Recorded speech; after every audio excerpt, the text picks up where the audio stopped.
مسلم ہیں مگر حرام کھاتے ہیں تو مگر وہ قتل ہو جائے گا، پھانسی لٹک جائے گا، پسند کرے گا میں پھانسی کھا جاؤں مگر جھوٹ نہیں بولے گا۔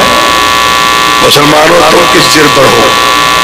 اپنی گریبان کو دیکھو، پتہ نہیں دن میں کتنے جھوٹ بول کے کتنے گھر برباد کرتے ہو، کتنے بھائیوں کو لڑاتے ہو، کتنوں میں نفرت پیدا کرتے ہو، کتنے خاندانوں کو بے بس کر دیتے ہو۔ اللہ کا جواب دینا ہے۔ اور تیسرا اذا اوتم من خان ہے، اور تیسرا وہ ہے جس کی امانت رکھی جائے اس میں خیانت کرے گا۔ یہ تین بندے ہیں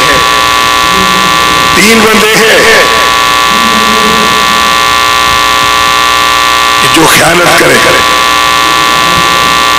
نماز میں خیانت کرو، عبادت میں خیانت کرو، کسی کی لین دین میں خیانت کرو، دکانداری میں خیانت کرو، مسجد میں آ کر اور جو لوگ جوتے رکھتے ہیں ان میں خیانت کرو، لے جاؤ، یہ بھی خیانت ہے۔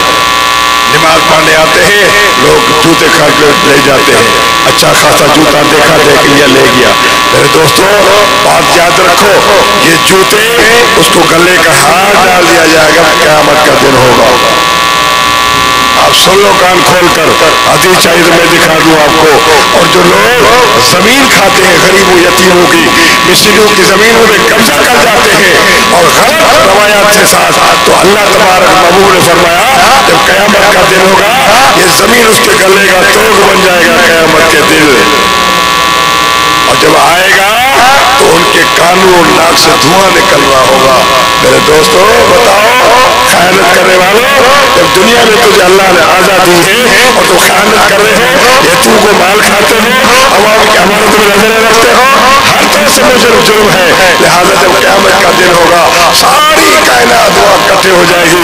یہاں تو جوتا لے گیا کسی نے نہیں دیکھا، لے گیا۔ جب قیامت کا دن ہوگا وہاں تو تیرا باپ بھی ہوگا، تیرے بیوی بچے بھی ہوں گے، تیرا پورا خاندان ہوگا۔ کیا کرے گا؟ تیرا پورا خاندان ہوگا۔ یہاں تو چھپ کے کر گیا، وہاں تو تیرے کندھے میں تو جہنم کا توق ڈال دیا جائے گا اور کا توق ڈال دیا جائے گا۔ وہ تو دنیا دیکھے گی کہ یہ تو میرا بیٹا ہے، اس کو دنیا جو کندھے